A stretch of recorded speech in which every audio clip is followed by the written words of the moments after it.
briefly introduce the golden city of Amritsar.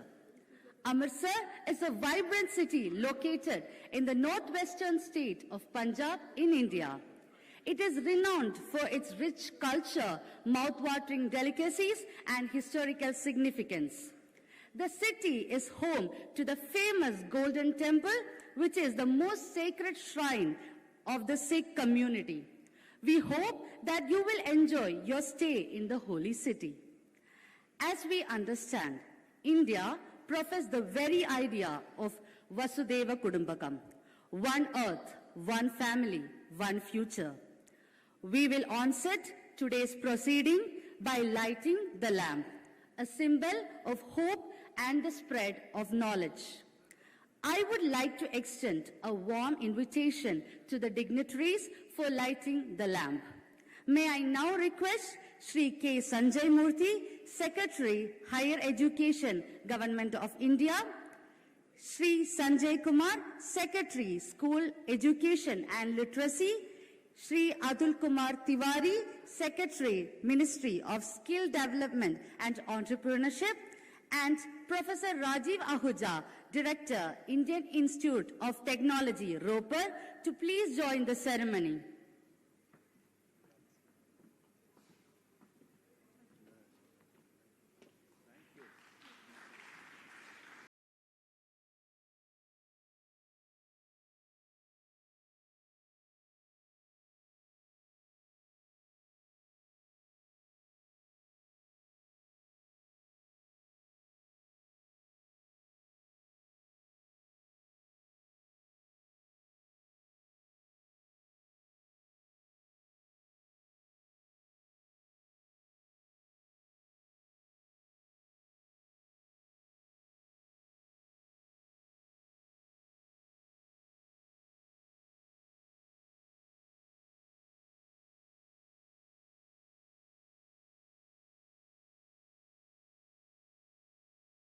Thank you all. I kindly request the dignitaries to take their respective seats amongst the audience.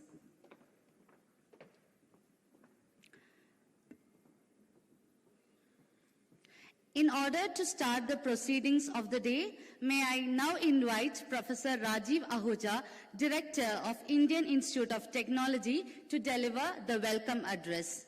Sir, kindly join me on the dais.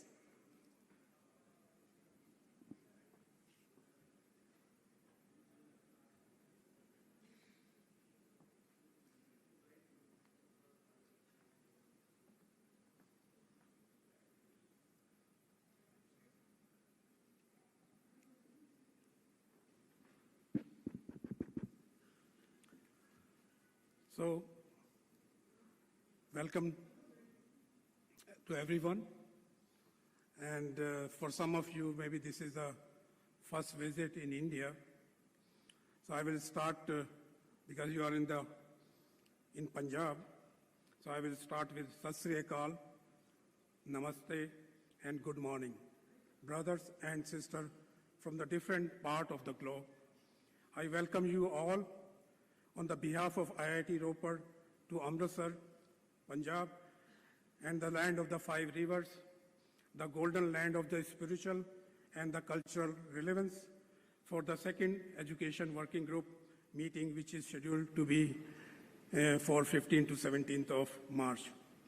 We shall have inputs from the different nations during the regular session on research initiative in the G20 countries.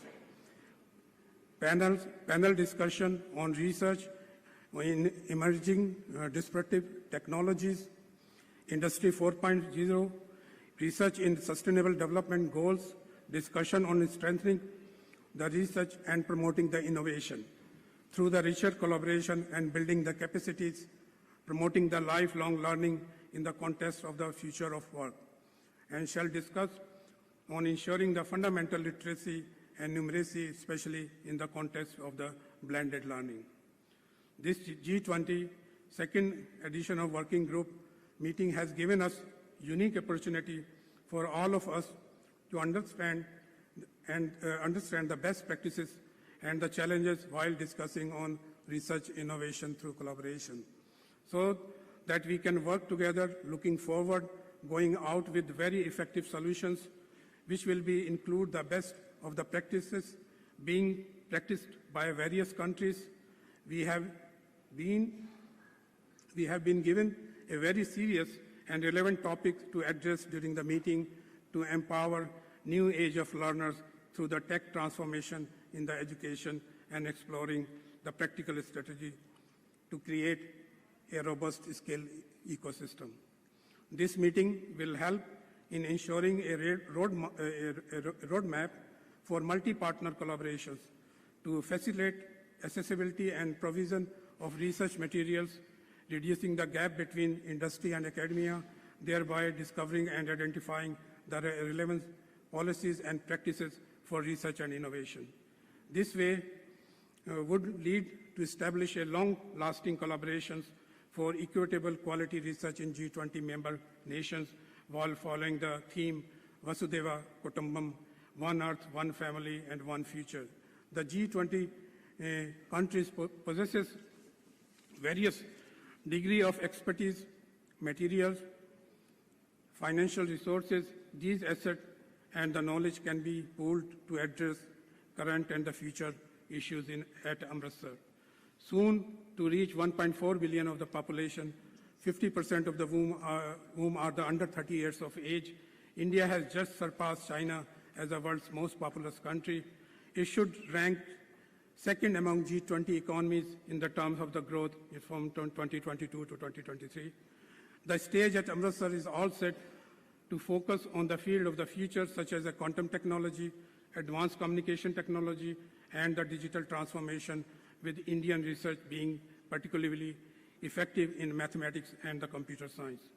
The country notably set itself the goal of becoming a 1 trillion digital economy by 2025.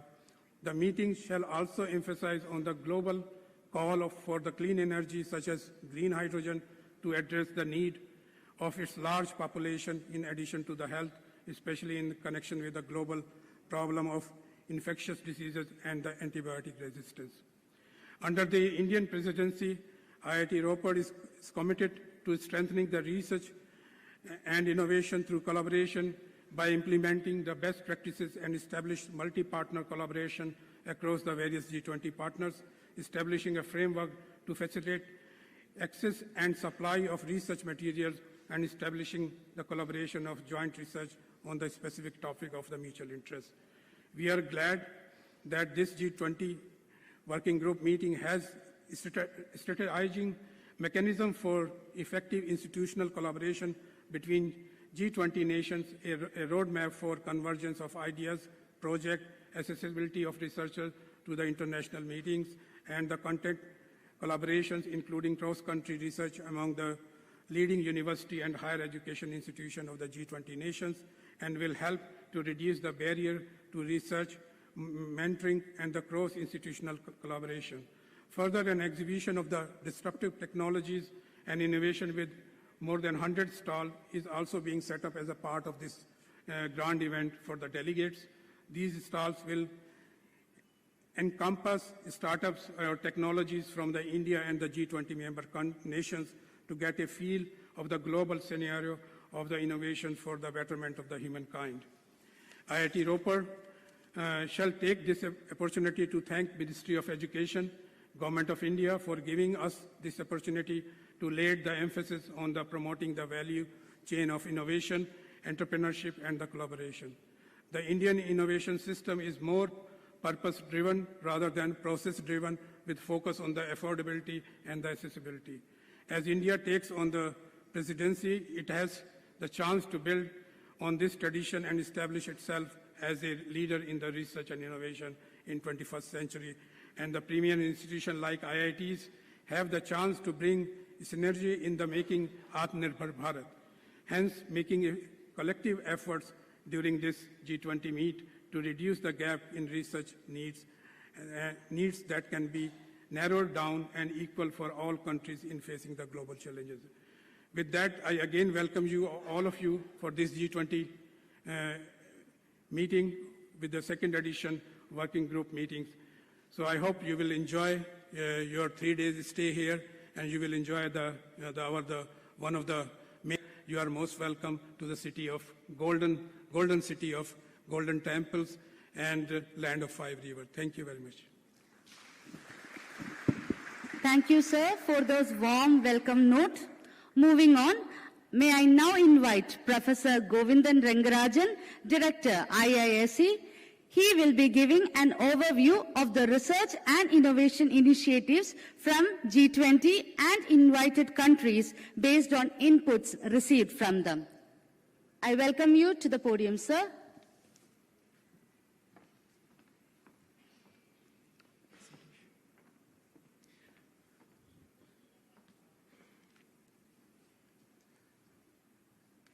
Yeah, warm welcome to all of you.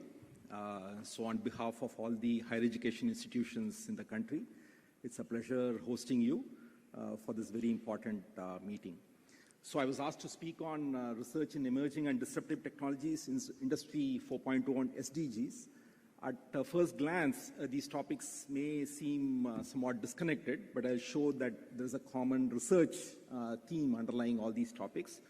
And I will also show why we need to collaborate among all the G20 countries for research into these areas and mechanisms for collaboration. And I'll end by summarizing the inputs received from various G20 countries on these topics. Of course, I realize that I may be preaching to the choir. Many of you are probably already convinced that research collaborations among countries is very important. But nevertheless, let me make a case once again about the importance of this. So we are living in an interconnected world, and we face many challenges. Therefore, some of them, many countries face existential crisis, whether it is climate change or whether it is sustainable energy, poverty, and so on. So, but if we have to tackle these changes, these crises, then we need to come together and solve these problems. So, the reason why, earlier probably the problems faced by a given nation was confined to that region. But now, over the last 100 years, the world has changed dramatically. Technology has made the whole world smaller and much more interconnected. So every crisis, even if it's a local crisis, becomes a global crisis. A prime example of this is the COVID pandemic, where soon it became a global crisis affecting everyone. So therefore, it is very important that we get together to solve these issues.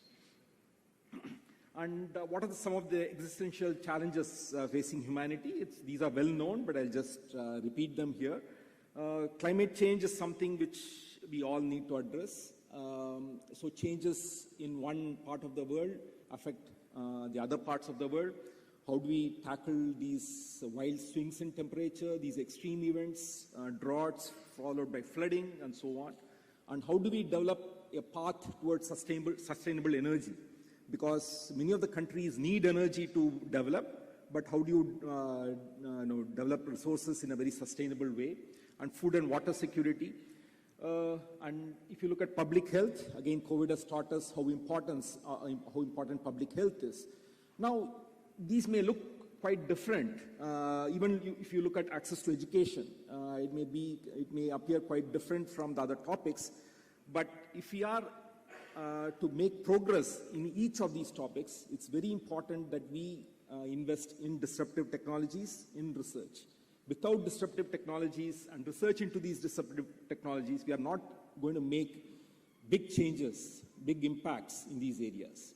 So that is what I would like to stress in this talk. And sustainable development goals are, culled in some sense from these crises which are facing us, and what are the common themes the whole world has to address. Even if you look at this, whether it is no poverty or zero hunger, good health, without research into underlying technologies, it's going to be difficult. Even look at access to education. For a country like India, it's very difficult to scale up to the entire population of 1.4 billion without technology. We need technology to online mechanisms of reaching out. Look at public health. Again, many countries would not have enough doctors and nurses to cater to the entire population. Again, we need to rely on technology, research in disruptive technologies, which will enable us to scale up and make every citizen of each of these G20 countries have full access to all the resources that the country has to offer. So in each of these areas, I would say that research plays a very key role, and therefore we need to concentrate on that. And these are some of the emerging and disruptive technologies that have had some impact, but we need to invest more in these areas to have further impact. IoT and cloud computing, AI and ML.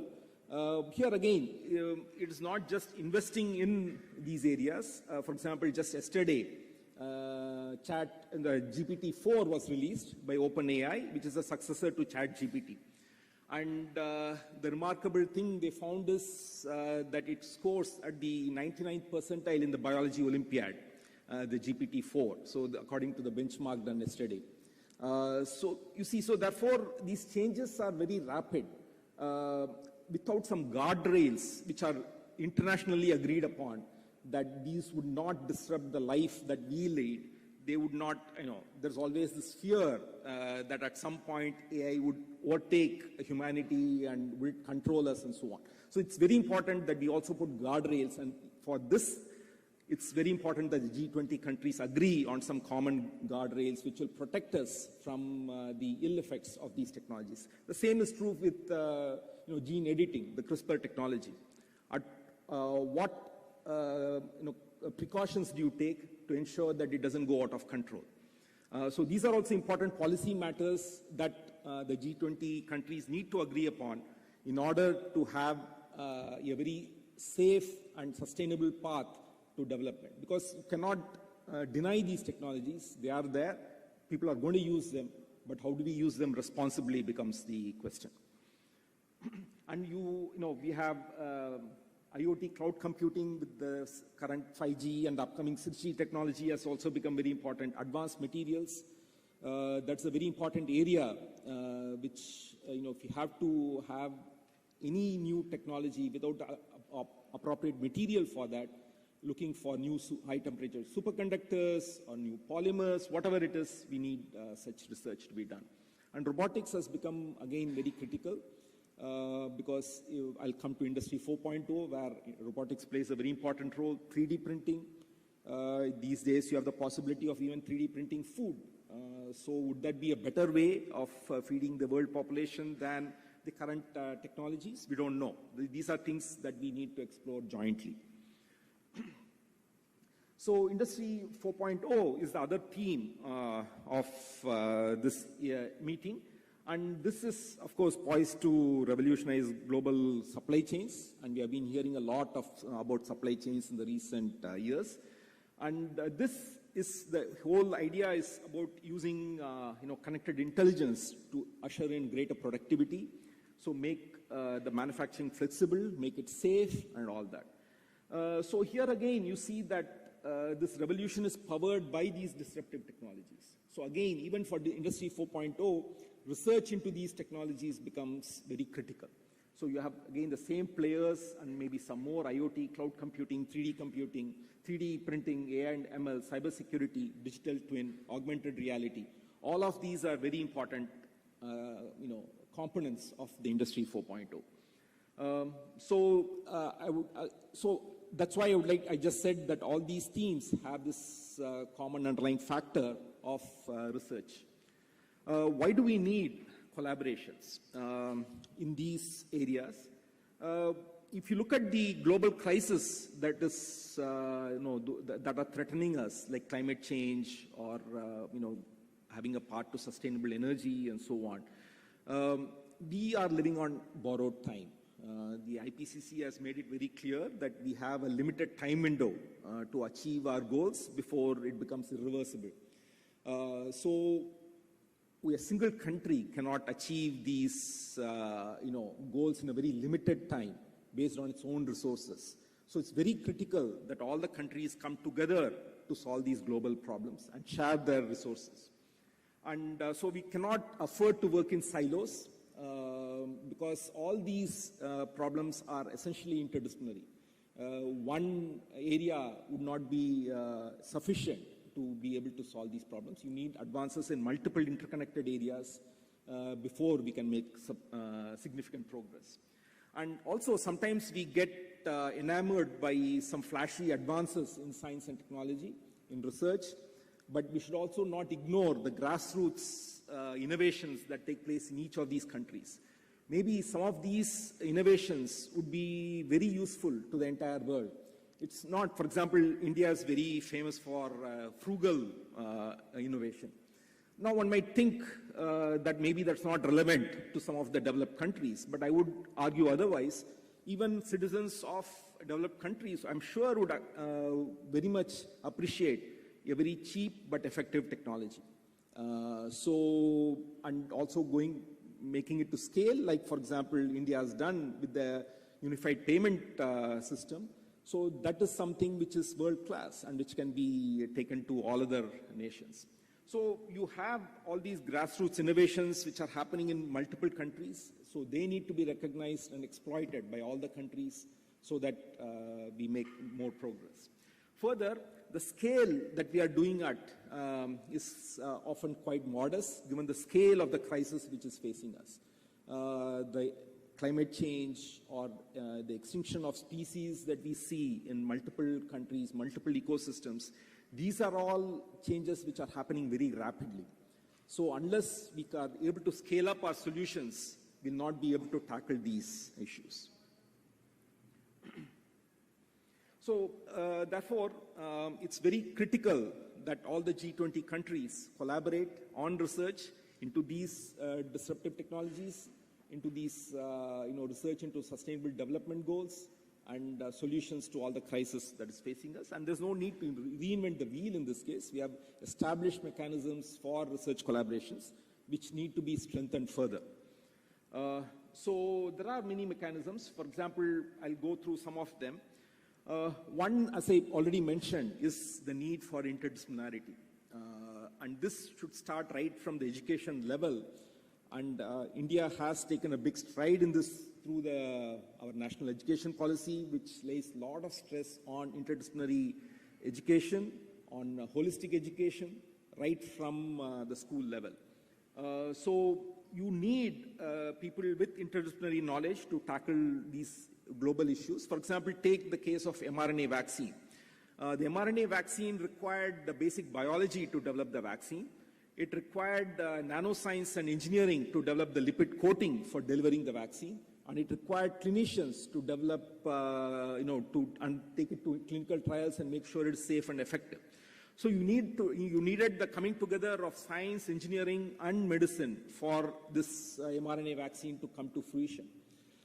This is what is typical. If the energy problem or the climate change problem is not going to be solved by just climate scientists. You need economists, you need policymakers, you need everyone, and technologists, everyone to make contributions to this.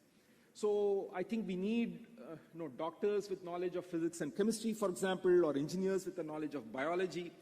These are the requirements that are essential for the problems that we are all facing. Further, we also need to bring organizations together. It's not sufficient that the government alone funds research, as it has been primarily doing. So even in the US, for example, the government funding for R&D in universities is 57%. And the industry is only 18% or so. So therefore, it is very important that we bring together academia, industry, and all others, and of course, the government, obviously. So all three partners have to come together. We need to create these inter-organizational structures to make this happen. Without all these stakeholders playing a role, again, it's going to be very difficult to create solutions for this. So I think it's, probably one could think of some sort of, this is just a thought of a G20 research fund which seeds international collaborations. and which is funded jointly by both the government and the industry, since everyone has a stake in this. So these are standard things which everyone is familiar with. So you can have student exchange programs, you can have apprenticeships, internships, joint PhD programs. But it's very important that these are done jointly between different countries, because this will nurture students to have a very global and holistic outlook, who will then serve as ambassadors of the host country when they go back to their native country. So this is a very critical way. These students will form the glue that binds all the G20 countries together. And that is very powerful when you have this good feeling among students who will then at some point become leaders in those respective countries. So it's very important to develop those relationships at that stage itself. And it's also very important that we share data and resources. And we need, if we need to reduce inequalities and make the whole world more egalitarian, it is very important that we share knowledge, we share resources. Again, this became very apparent during the COVID pandemic. And data sharing policies are also very critical. We have had some successes. For example, genome sequences are routinely deposited in online repositories, but still there are challenges. But what we need are data sharing policies which confer credibility on the data, make the data trustworthy so that different countries can use them without second thoughts. So I think it is very important to establish a repository of data which satisfies these sort of conditions of trustworthiness, credibility, and so on. And we also need to establish data sharing standards because the cities are becoming smart, homes are becoming smart. Unless you develop global standards by which countries can share data across without borders, it's going to be very difficult to develop solutions with these fragmented data that we have right now. And even for research purposes, we do need anonymized healthcare data from patients who give their consent. And that should again be available globally for researchers from across the world to come up with solutions that will benefit the entire humanity. Mechanisms which can be looked at include special interest groups which conceive and execute global grant challenges. So we could have competitions, hackathons, conferences in emerging areas. These need not be restricted to SDGs. They can be, many areas will emerge as we progress, and that should take into account all these also. And it's very important to monitor them clearly. We should set yearly targets and report outcomes at the next G20 summit. Similarly, one could have special action groups to accelerate this process of joint, dual, or twinning degree models between educational institutions. I think, again, these would enable a natural sharing of research between countries. And again, we should present successful collaborations as models others can emulate in the next G20 summit. And so international research competitions and awards are yet another way of motivating all the stakeholders, students, researchers, and so on. You could have, like the Avatar X Prize. You could have prizes which ensure that people take seriously some challenge. If enough resources are given for the researchers and students from across the G20 countries to pursue these challenges, I'm sure you will have very credible solutions coming up. So these are some of the possibilities that we could explore. And it's also very important to share know-how and also to share equipment. I think, research is one area where definitely there is considerable amount of sharing already. Academics from across the world routinely meet at conferences and share data. But still, there are issues, related to patenting and IP issues which prevent full-scale sharing of data. But maybe some areas we could, make sure that there's a greater sharing. There can also be mechanisms for loaning equipment to some of the developing countries which cannot afford to buy some of the high-end equipment, or give shared time on this equipment to researchers from developing countries. Therefore, there should be mechanisms to enable researchers from developing countries to go to these other countries and use it on a time-share basis. We have been implementing this within the country. We have an iSTEM portal which ensures that all the equipment in all the institutions is available online for all our researchers to use. So that is something which can be scaled up globally to the G20 countries. Can we create a global portal where institutions which are willing to share equipment put these up online, and we could share these equipment. I think often quite a bit of the equipment lies unused, and given the time zone differences, when it is night in the US, it's daytime in India. So when researchers are sleeping in the night, maybe grad students will not be sleeping, but others will probably be sleeping. Then the grad students here can make use of those equipment during that time. So we can make use of the time zone differences to our advantage. And we also need to bridge. The valley of death is commonly invoked in the context of innovation, in the context of startups. But I think there's also a valley of death between academia and industry. Because academia, normally whatever research we do is at the TRL 3 or 4 at most. But the industry needs something at TRL 7 or 8 for them to really take it up. Otherwise, they're not very interested. So how do you bridge this valley of death between the research being done in the academia and the research at the research level that the industry wants it at? So here we need to develop some mechanisms which will enable us to cross this gap. Here is where government can play a role, where they can set up grants which can enable the two parties to come together and bridge this gap. Because otherwise, frankly, the industry would not be interested. If it is not at TRL 7 or 8, they would say, no, this is too early for us to take it forward. So somebody has to bridge the gap, and I think it is probably the government which would be, the correct party to bridge this gap. And another unexploited resource for collaborations, research collaborations, is philanthropy. My own institution was set up by philanthropy about 114 years ago by J. N. Tata. And there are many other institutions which have been set up like this. So within the borders of a country, there are a lot of philanthropic contributions that's increasing as days go by. But we also need philanthropic contributions for international research collaboration. That is something which has not really been exploited to the fullest extent. I think this is something we should impress on the philanthropists and other donors and other agencies which fund research, trusts and so on, which fund research, that this can be a very important mechanism to make progress in this area.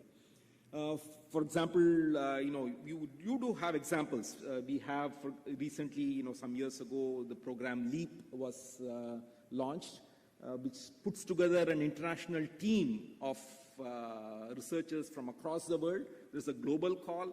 They take a decision within a month, and they fund it very substantially. So that is one example, which is the LEAP program is funded by the Wellcome Trust in the UK. So therefore, you can have such examples, but we need many more examples, and we also need, here is where the philanthropic contributions can be very much useful for this mobility, for these international competitions and so on, and also funding research. Because if you look at even diseases, rare diseases are often ignored by the industry. It's usually the philanthropists which come forward to fund research in rare diseases. So therefore, they need to play a very important role in this whole equation. And now let me briefly summarize the inputs that we have received from the G20 countries. Of course, inputs have been coming in, even I think yesterday and so on. My apologies if I have missed out some of the inputs. So these are just organized according to some themes. Maybe my classification may be inaccurate, but please bear with me. So one theme is government policies to fund research and innovation in SDG areas. So Australia has talked about their ON program, Netherlands has talked about their MTIB program, and Russia has, they have established 10 world-class research centers engaged in research and development in 6 priority areas. Saudi Arabia has established startups, they promoted e-learning and so on. And Turkey has established R&D programs for entrepreneurship, support for universities and research universities support program. Then going further, UK has R&D program funding in low and in middle income countries, International Science Partnership Fund, university partnerships through Global Challenges Research Fund, Newton Fund, and they also have the new International Science Partnerships. Okay, that's already there. UAE, Special Envoy, they have talked about boosting R&D spending and a special focus on making UAE the most dynamic economy and creation of a knowledge economy as per the Centennial Plan. South Africa has talked about the research outputs policy and policy on evaluations of creative outputs and innovations produced by South African HEIs. Oman, another special invitee, their vision is, they have this Oman Vision 2040, the National Innovation Strategy, National Research and Development Strategy, and so on. As far as priority areas are concerned and disruptive technologies, these are the areas listed by the various countries. There are, as you can imagine, many common themes. Obviously, AI and machine learning is there almost across all countries. You also have manufacturing playing an important role, quantum technologies, which is another upcoming area, which is playing an important role, IoT, augmented reality, medical science. So cybersecurity is another common thing which many countries are concerned about. And semiconductors, given the focus, renewed focus by all countries on semiconductor manufacturing, is another focus area. And what about programs to fund research and innovation in emerging and disruptive areas? Australia has this Trailblazer Universities program, and they also have the Economic Accelerator and National Reconstruction Fund, which funds research into these disruptive technologies. Indonesia has increased funding and logistical support for R&D. Russia has dual degrees programs which make these possible, and Netherlands has its science research and science fund. UK has a comprehensive innovation strategy which enables research in these areas. Saudi Arabia has an institutional funding program and entrepreneurship university, and they have also developed these entrepreneur professor positions. UAE has been making use of big data and blockchain in education, AI research and education, and so on. Oman, another special invitee, they have looked at strategic research programs, research centers program, Oman Innovates program, and Oman Virtual Science Library. I won't go through the entire list. So they have many initiatives which will enable research and innovation in these emerging and disruptive areas. And Indonesia has been strengthening connections. This is for global synergy goals. So they have been strengthening connections which will allow greater collaboration, and they have been creating interdisciplinary and transdisciplinary research partnerships between countries, and they have also been broadening research perspective and research fields to deliver high impact research output. Netherlands has been focusing on industry innovation, peace, justice, strong institutions, and so on. Australia, coming to academic collaborations, so Australia has joint degree programs, joint research projects, student and faculty exchanges, and so on. Indonesia again has joint degree programs. As you can see, that's a very common theme across countries, joint research projects. Russia has again joint dual degree programs. And UK has this university partnerships through Global Challenges Research Fund, the Newton Fund, and the International Science Partnerships Fund. And Turkey has joint degree programs again and exchange programs. UAE has similar things. And South Africa again, they have 11 universities participating in the BRICS network in cluster areas of interest, all these emerging and critical areas. And they also have a framework for internationalization of higher education. And for collaborations with foreign partners, again, Russia has collaborations with BRICS and other countries. Netherlands works with foreign partners at all levels and fosters exchanges of researchers and institutions within and outside the EU. UK has, I've already told about this R&D program funding in low and middle income countries and so on, and South Africa has collaborations with UK and USA. How about other initiatives? UK has promotion for open science.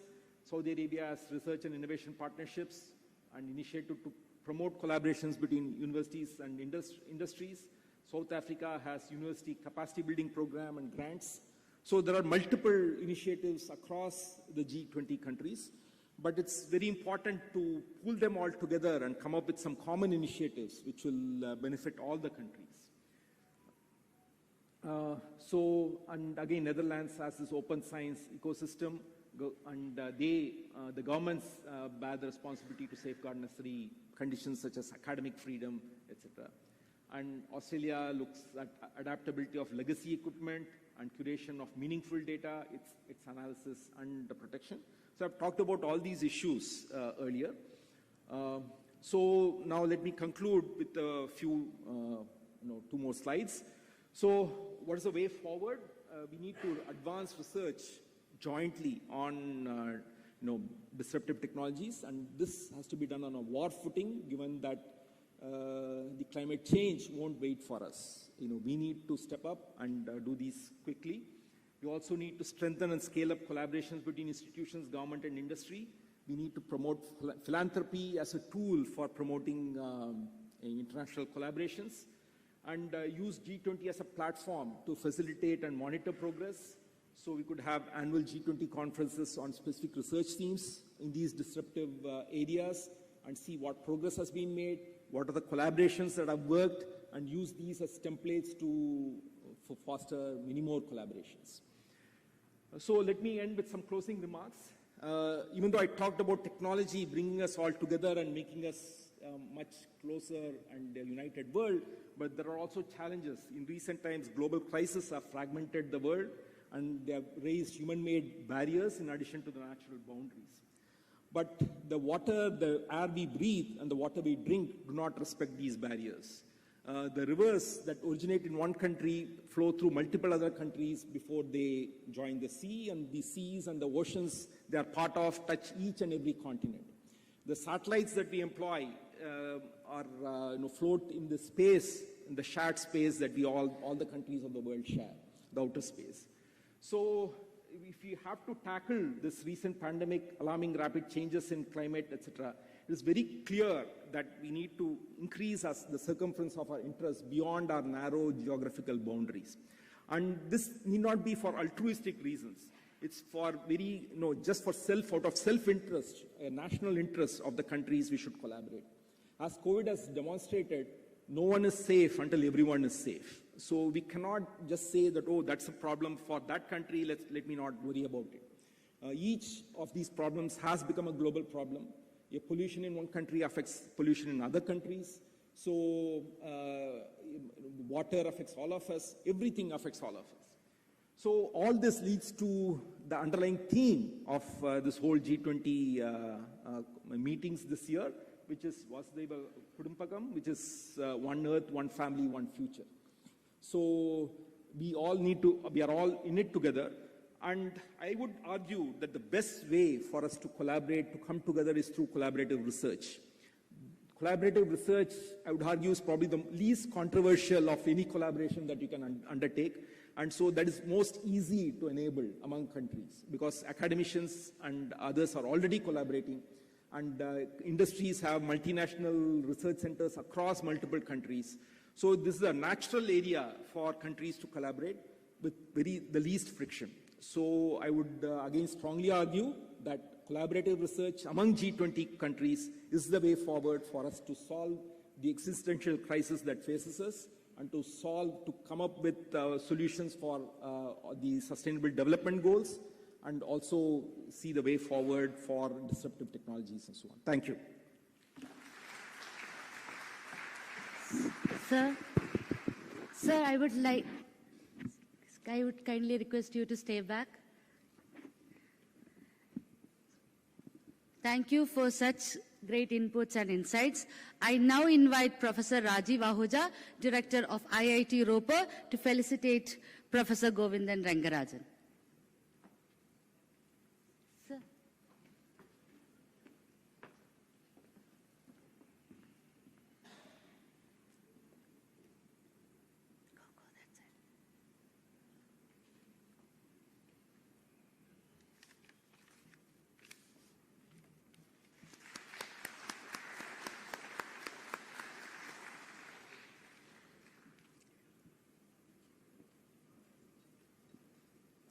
Thank you, sir.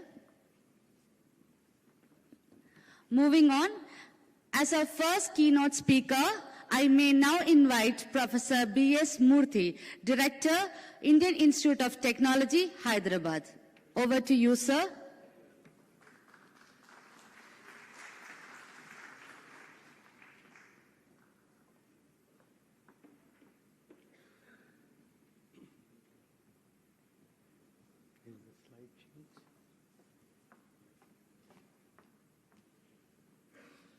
Good morning, friends. Welcome to all my friends from various countries coming together so that we can work together and collaborate together. Professor Rangarajan pointed out, and I'm going to stress a little more in the same direction, that it's only possible to solve all our problems only when we all work together. This is one thing that I am sure all of you would agree, that collaborations bring synergy which can make 1 + 1 significantly greater than 2. And that is possible through a lot of us working together. As Professor Rangarajan pointed out, that one country's problem can be a problem from many other countries also. So it's important that we start working together, and it's already happening. Quite a number of Indian institutions have been working with a number of institutions outside India and trying to look at a number of SDG goals and trying to arrive at solutions to the problems of our sustainable goals. So it's apt that in this kind of a forum we talk about the power of collaboration.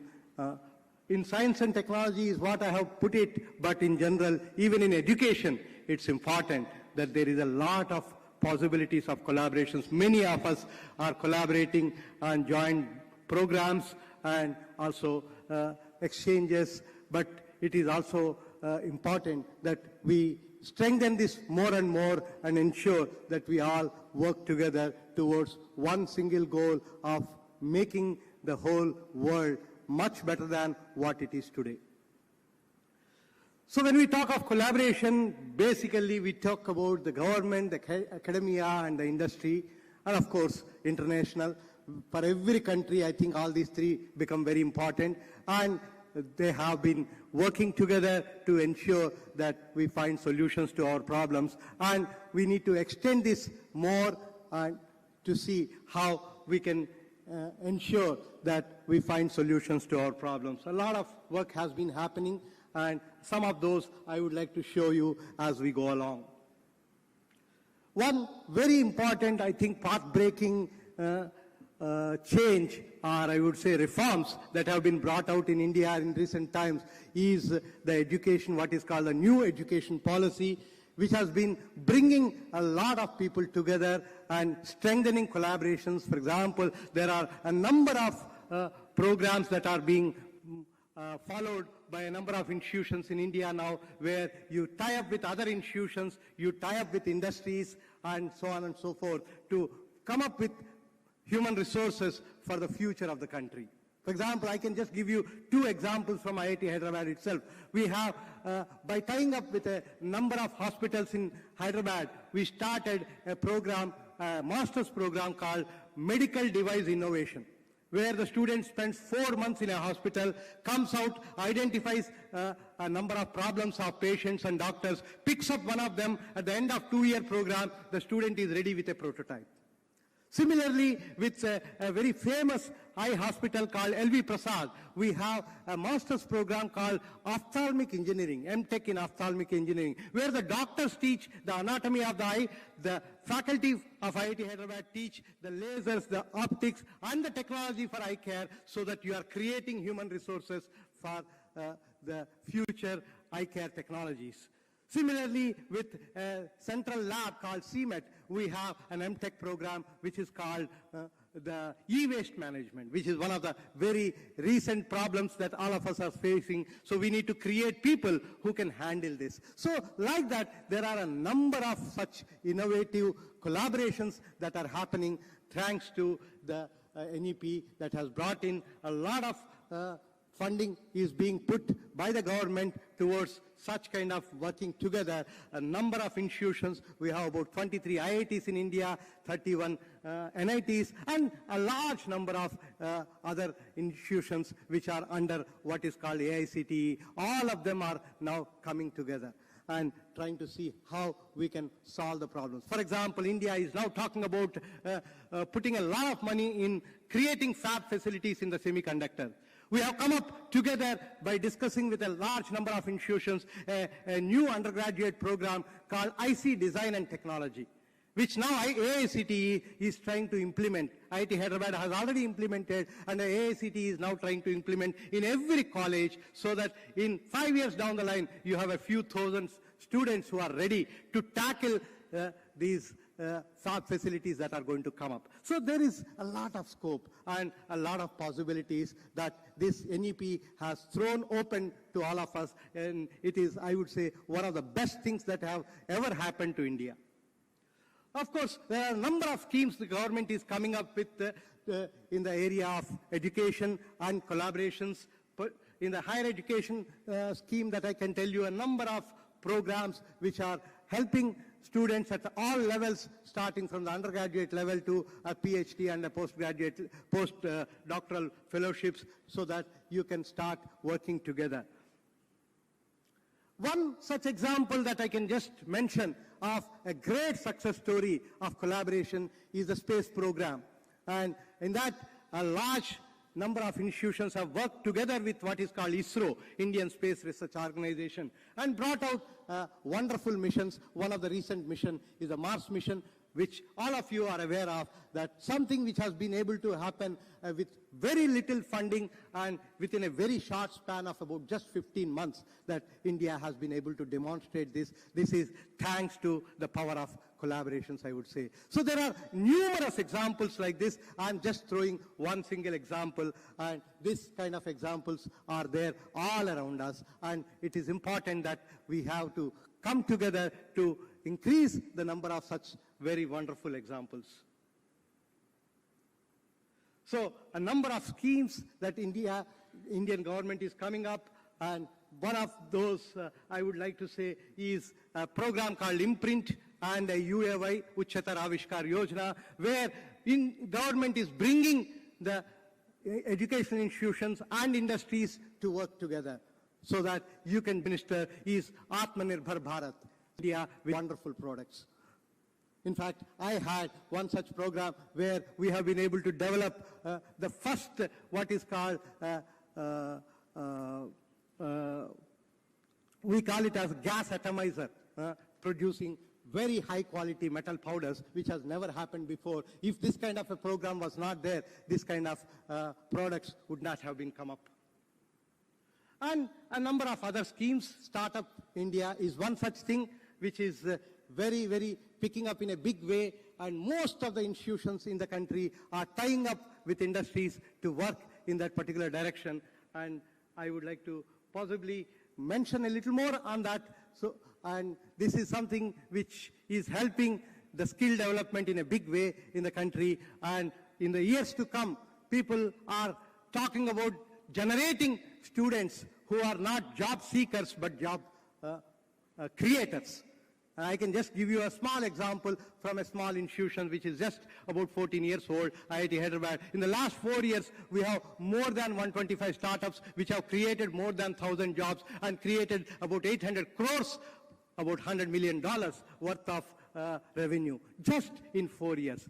thanks to this kind of support, the Indian government is trying to push the startups in a big way so that you start generating people who are more innovators in their thought process. And a lot of innovative ideas are being put by various institutions in this particular area to ensure that we create people who are going to sustain the Atmanirbhar Bharat that we all talk about, and also possibility of a working together with institutions. We have a number of startups that we are trying to develop with other countries, with Japan and other countries, and this is something which is a wonderful way of working together.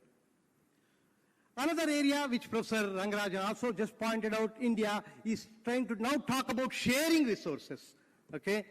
There is a portal that has been generated called iSTEM by Principal Scientific Advisor of Government of India, where people who have facilities, they put it on that portal and allow everybody in the country to use it. Possibly this can be even extended to overseas and to see how we can work together and utilize the facilities together. Just to give you a small example, by last month, we have put almost 480 equipment of IIT Hyderabad on this particular portal, and which are accessible to anybody in the country.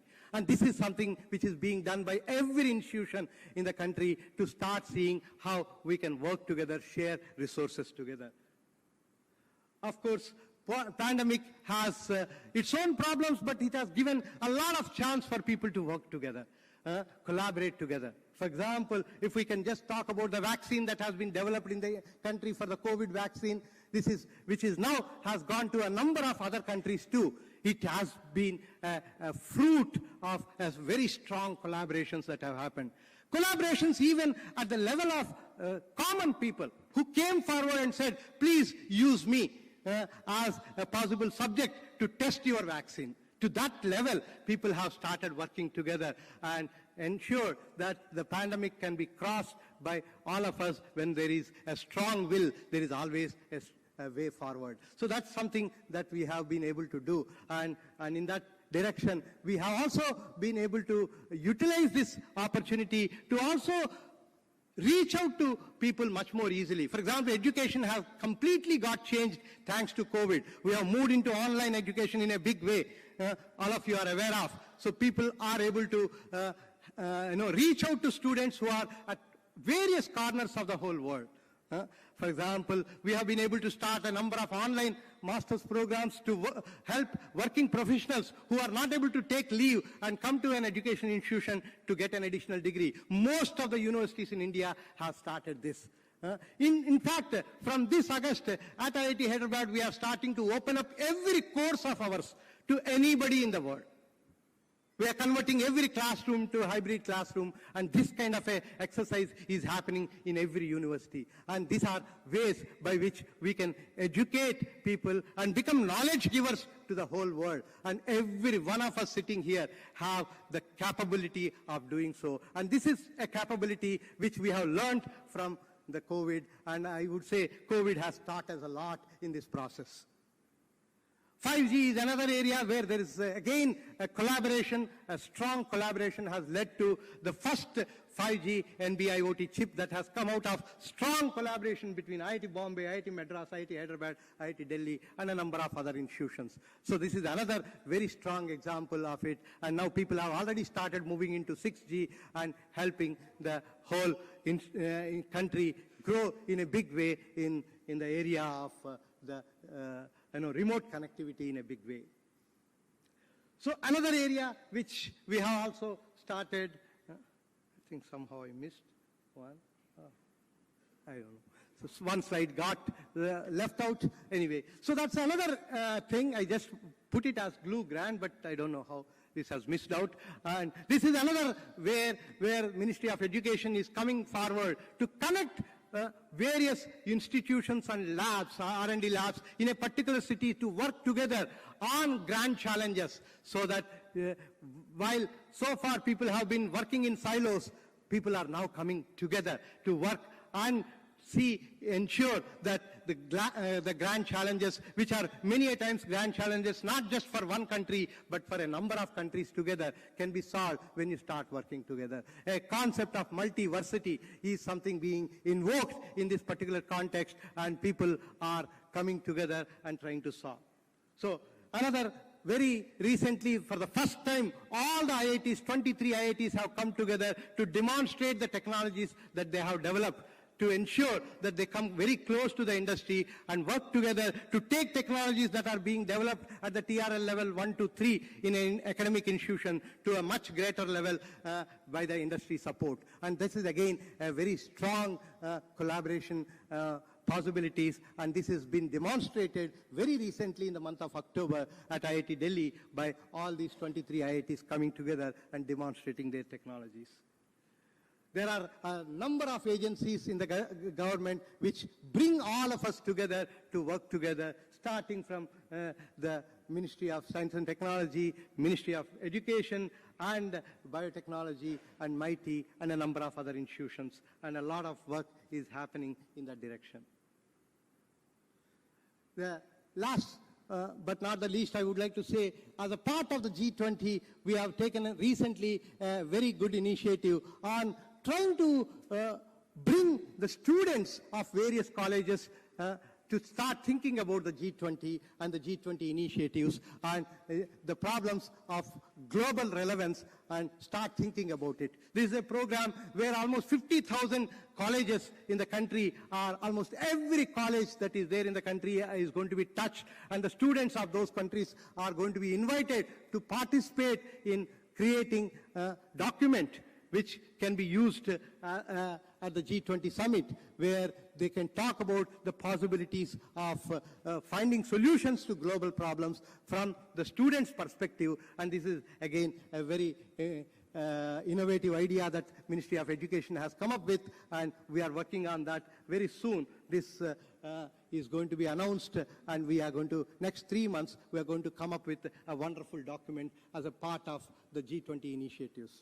I think with that, I would like to stop here to say that let's work together.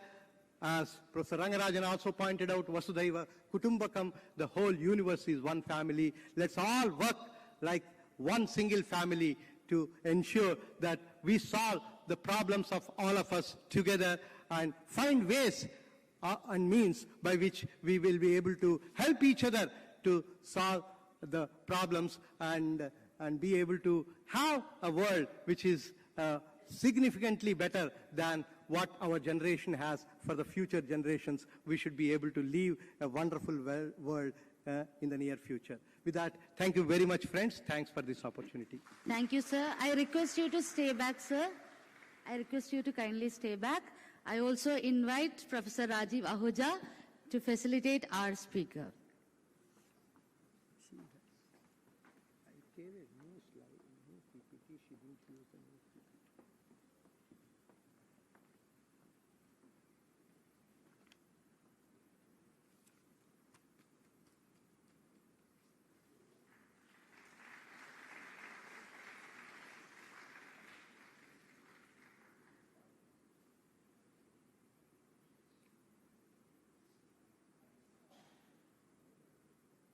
Thank you, sir.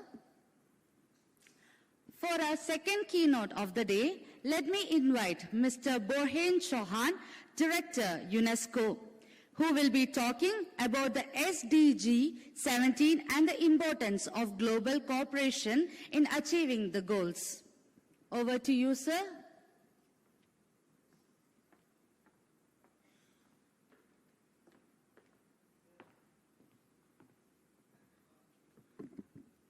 Thank you. Namaste and Sat Sri Akal to all. Very good morning to all of you. Thanks to the eminent professor who just spoke. I'm getting a bit unfair competition. We had very inspiring and very rich presentation, but I hope I will be able to build on what you just shared and what the professor has presented earlier. I would like to focus on the SDGs, and before that, maybe I would like to ask a question. Who believes that we'll be achieving the 2030 agenda by 2030? Can you raise your hand? Who believes we'll achieve them by 2030? Fair enough. We will not achieve them if we continue with the same pace and without disruptive approaches as the professor have been making, and without international cooperation, obviously. So I think the pessimistic, I would say, report from your side shows that we need to work together, and the meeting that we are having and the seminar today is very important.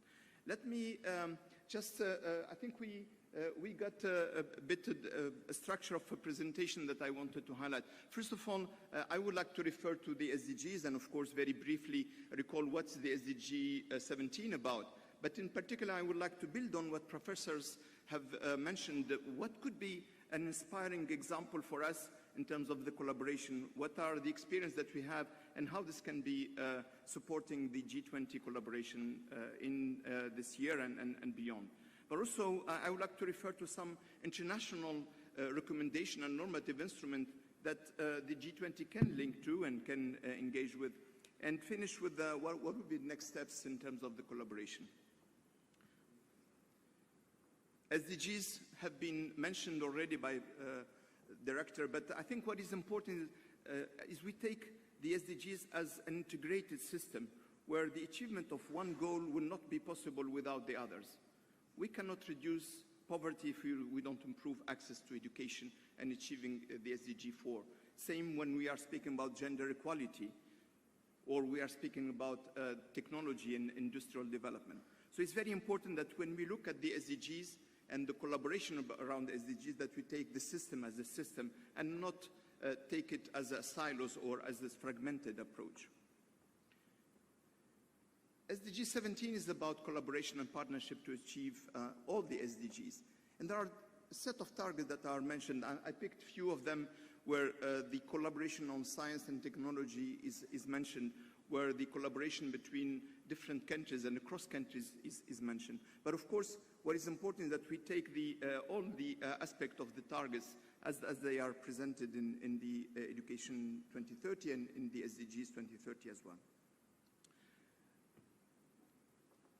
So I would like to give some examples of how the G20 could collaborate. For example, we have a group of experts of universities can contribute to addressing the SDGs and how they can work together across countries and across universities. And they have, with the support of UNESCO, they have produced a report that is called Knowledge-Driven Action, Transforming Higher Education for Global Sustainability. And it's about the role of higher education in addressing the SDGs and in investing in research, in academic work, but also in the societal engagement that the university has to play as well. So this is type of collaboration that could be envisaged. And I think the director mentioned that earlier, how the G20 universities can come together and collaborate and create a platform for engagement. The two professors mentioned also the challenge that we are facing in terms of the interdisciplinary and intradisciplinary collaboration. And the report that was published refers to three major aspects that we have to address. The first one is how we move towards this inter and intradisciplinary approaches. The second is how we can open institutions to the societies, to industry, to a collaboration and the way we diversify the access to knowledge. And the third is how we can ensure that society is involved in the discussion on what are the demand for research, the knowledge that is required. So these three aspects have been highlighted by this research collaboration that I mentioned earlier. We have also an instrument and a platform that can be leveraged to support G20 collaborations, the UNESCO chairs and UNITWIN. This is a group of universities that have decided to advance SDGs in different areas. And we have today more than 950 UNESCO chairs across the world. And we have, that covers more than 110 countries. This is a powerful platform for collaboration, including for the G20, that can be leveraged. But we have noted that the focus that they have on SDGs is rather unequal or uneven. There is a lot of focus on SDG 4, on SDG 11, 15, 16, but less so on the others. And the question that we have to ask is, as I mentioned earlier, the SDGs are a system. If we don't advance each of the goals, we will not be able to advance all the 2030 agenda. So this collaboration and the impact that we can have is very important, and how we can focus on the different SDGs areas rather than specific ones. We have also, and we adopted in Barcelona in May, the roadmap to reinvent higher education and beyond the limits. And part of it is how universities can collaborate and can engage at the global level. And this collaboration is, again, an aspect that the G20 and the directors have mentioned. But I would like to refer to some of these areas that are important for the work of higher education. In particular, the cooperation for excellence is how we can collaborate all together to achieve the leap that we are looking for. It's also the sustainability that we have as universities to engage in the actions for sustainable development. It's ethic and integrity. It's aspect of inclusion and equity and diversity that we are all looking for. Academic freedom that is under threat in many contexts. And last but not least is this critical thinking and creativity that we would like to advance, and that is presented as an important skill for citizens, for learners. And these are things that university can advance and the collaboration can achieve. An instrument that the G20 can leverage that is very important from my point of view, and it's about the mobility of researchers, mobility of students, exchange for advancing knowledge. We have adopted, and you have adopted, the Global Convention on Higher Education, on recognition of higher education qualification and diploma. That's what will allow mobility of students from Mexico to India, from India to Japan. So this is a way to enhance the collaboration, but also facilitate the mobility of learners, facilitate the mobility of researchers. And this instrument is at the disposal of member states. But it can create an ecosystem of exchange among universities, of collaboration for investment. The professor was mentioning earlier how we can share equipment. In some cases, the universities have more resources than in others. And this sharing, this capacity to leverage the potential is an ecosystem that we can create around the Global Convention for the recognition of higher education, qualification, and diploma. So this is a reference that we can leverage for the G20 as well. But there is also the network of the recognition of qualification, the ENIC, NAREC in Europe, the APNIC in Asia, and the AFNIC in Africa, and we will be setting a global network for the recognition of qualification as part of the Global Convention. That will be a platform for recognizing skills, qualifications across borders. But the G20 can be the driving force for this work that we are doing, and many of member states here have already ratified the convention, are part of the convention. Maybe last instrument that could be also important for the G20 collaboration, for our international collaboration to advance and achieve SDGs, is the Open Science recommendation that was adopted in 2019. The Open Science is about access to open data, is about open research, is about open education resources, it's about sharing, it's about capacity to engage in collaboration. And this is an instrument that could be, again, leveraged to advance the G20 collaboration about the different aspects that the director and professor were referring to. So the Open Science recommendation is the driver for international collaboration and for knowledge sharing that can be used.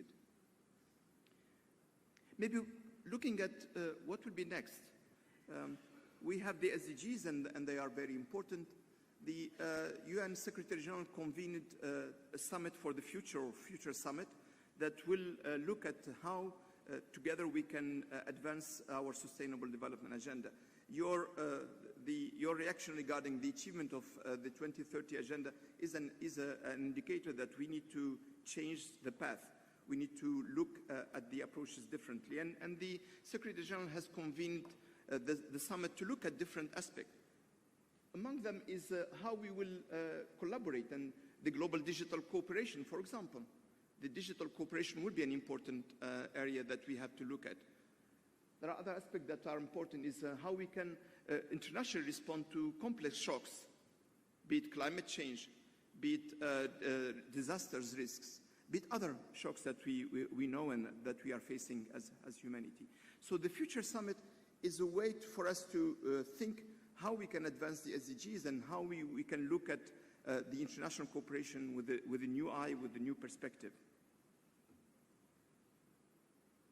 But it's very important that the G20 and the Indian presidency has put together an attention to the research and innovation, and part of it is the research on digital transformation, the research on innovation and green and just transition.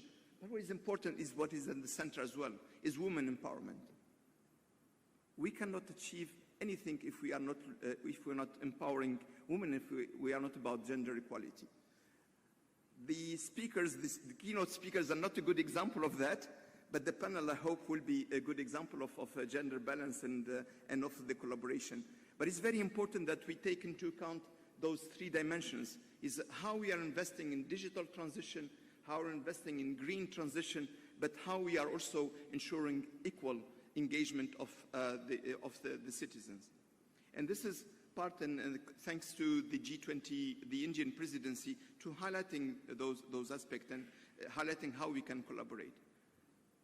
But the transitions are impeded by two factors that I wanted to finish with. First of all, the digital transition is impeded by access to broadband. We still have half of the population, of the world population, not accessing to broadband.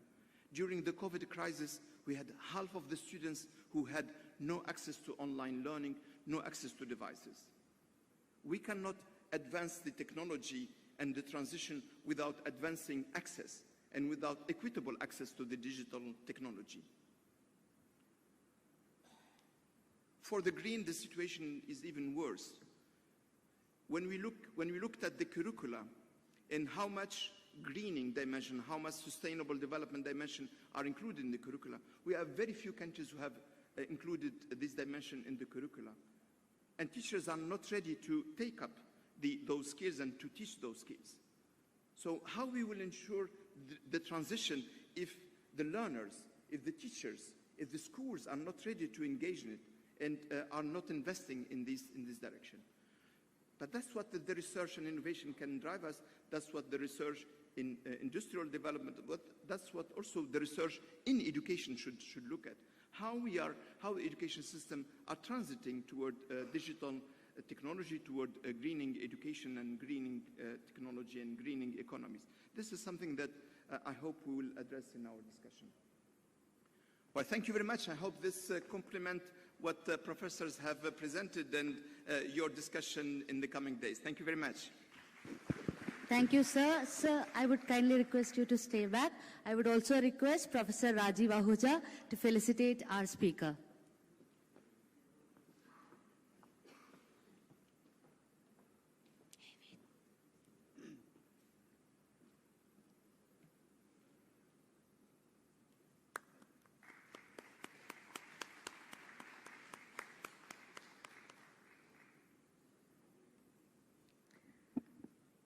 Thank you, sir.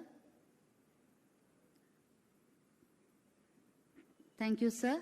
We will now be taking a short tea break of 15 minutes.